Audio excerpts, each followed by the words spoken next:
আসসালামু আলাইকুম। সুন্নি ঘরানার একজন বেশ নামি দামি একজন আলেম, যিনি যার নাম হচ্ছে গিয়াসউদ্দিন আত-তাহেরি, তিনি আমাদের সবার প্রিয় শাইখ আহমদুল্লাহ হাফিজাহুল্লাহকে নিয়ে বেশ কয়েকদিন ধরে বেশ কটু ভাষায় কথা বলছেন এবং অনেকগুলো এলিগেশন এনেছেন। তার ভিতরে একটা এলিগেশন হচ্ছে নামাজের পরে, অর্থাৎ বৃষ্টির জন্য সালাতের যে নামাজ তিনি আদায় করেছেন সেখানে তারপরে তিনি কেন সম্মিলিত মোনাজাত করলেন, যেহেতু আমরা বলে থাকি যে ফরজ নামাজের পর সম্মিলিত মোনাজাত করে দোয়া করা এটা হারাম, এটা হচ্ছে বিদাত। তো এইটা কেন উনি বৃষ্টির নামাজের পরে করলেন, এটা হচ্ছে তার প্রশ্ন। উনি বৃষ্টির জন্য নামাজ পড়ছেন, সালাতুল ইস্তিসকা। ঠিক আছে, এটা দলিলে আছে নামাজ পড়া, বৃষ্টি যখন হয় না সালাতুল ইস্তিসকা নামাজ পড়বেন, এটা অবশ্যই সুন্নাহ। এবং এই নামাজের পরে রাসূল হাত তুলে দোয়া করেছেন, এটাও সুন্নাহ।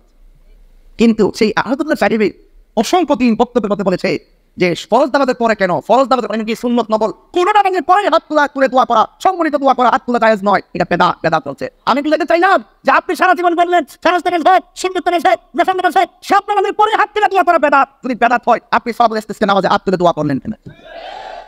এবং উনি সেখানে অনেকগুলো যুক্তি উপস্থাপন করেছেন। তার ভিতরে একটা যুক্তি এরকম ছিল যে যেটা একা করা যায় সেটা সম্মিলিতভাবে করা যায়। আয়াত থেকে তাফসির থেকে এই পর্যন্ত পড়লাম, যেটা একা করা জায়েজ এটা সম্মিলিত করাও জায়েজ। কথা কোন ঠিক না বেটে?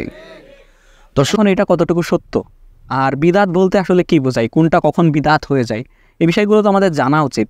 তো আসলে আমি একটার উত্তর দিই, সেটা হচ্ছে যেটা একা করা জায়েজ সেটা যদি সম্মিলিতভাবে করাও জায়েজ হতো, তাহলে মনে করেন যে তারাবি সালাত সুন্নতে মুআক্কাদা, আবার আমরা মনে করেন প্রত্যেক ফরজ নামাজের আগে অথবা পরে, যেমন আপনি বলতে পারেন যে ফজরের ফরজ নামাজের আগে আমরা 2 রাকাত সুন্নাত নামাজ পড়ি, সেটাও সুন্নতে মুআক্কাদা। কিন্তু তারাবি আমরা জামাতে পড়ি, কিন্তু ওই সুন্নতে মুআক্কাদা ফজরের সময় যে আমরা সুন্নতে মুআক্কাদা নামাজ পড়ি সেটা কেন জামাতে পড়ি না?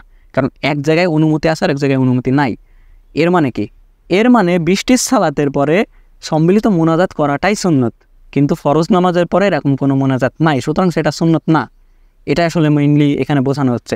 এখন এগুলো ফিকে আলোচনা আলেমরাই আসলে ভালো বলতে পারবেন, কিন্তু আমাদের তো বেসিক ধারণাটা রাখা উচিত যে কোনটা বিদাত, কেন বিদাত, এটা তো আমাদের বোঝা উচিত।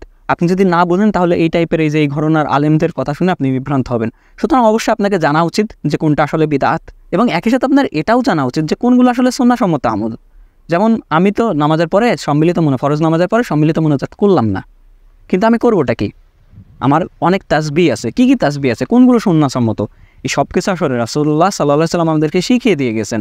এবং এটা যদি আমরা জানতে চাই তাহলে আমাদেরকে একটা বই পড়তে হবে, এবং বইটা হচ্ছে রাহে বেলায়েত, যেটা লিখেছেন হচ্ছে আমাদের সবার প্রিয় ডক্টর খন্দকার আব্দুল্লাহ জাহাঙ্গীর রাহিমাহুল্লাহ। তো আমরা চেষ্টা করবো ইনশাআল্লাহ এই বইটা পড়ার। এইখানে আমরা যেমন সুন্নাহসম্মত অনেক আমল শিখতে পারবো, মাসনুন অনেক দোয়া ও জিকির সম্পর্কে জানতে পারবো, ঠিক একই সাথে আমরা বিভিন্ন শিরক এবং বিদাতেও যে কার্যক্রম রয়েছে সেগুলো আমরা জানতে পারবো।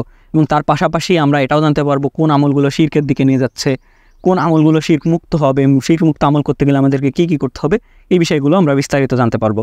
সুতরাং সুন্নাহসম্মত আমল করার জন্য, কিছু মাসনুন দোয়া এবং জিকির শেখার জন্য, নফল এই ইবাদতে কীভাবে নিজেদেরকে বেশি থেকে বেশি সম্পৃক্ত রাখা যায়, কোন আমলগুলো সুন্নাহসম্মত এবং একই সাথে কোনগুলো বর্জনীয় এবং বিদাত, এই বিষয়গুলো যদি আমরা বিস্তারিত জানতে চাই তাহলে আমাদের রাহে বেলায়েত বইটা পড়া উচিত।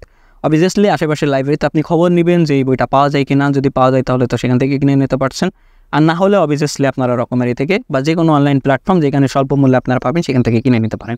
বরাবরের মতো একই সাজেশন আপনাদের জন্য থাকবে, সেটা হচ্ছে এই বড় বই যার দাম অনেক বেশি, 300-400 বা এরকম, এর সাথে আপনারা চেষ্টা করবেন রকমারি থেকে যদি অর্ডার করেন তাহলে ছোট যেগুলোর দাম 30 থেকে 50 টাকা বা 60 টাকা, এই বইগুলো কিনে নেবেন একটা করে। তাহলে কী হবে, আপনার আলাদা করে ডেলিভারি চার্জ দেওয়া লাগবে না। সো আজকের মতো এখানেই শেষ করছি। আশা করি বইটা পড়বেন এবং পরবর্তী ভিডিও দেখার আমন্ত্রণ রইল। আর অবশ্যই এই সমস্ত সুন্নি ঘরানার যেসব আসলে বিদআতি আলেম আছে তাদের কথা শুনে বিভ্রান্ত হবেন না ইনশাআল্লাহ। আল্লাহ আমাদের সবাইকে ভালো রাখেন, সুস্থ রাখেন, এই দোয়া করি। আসসালামু আলাইকুম।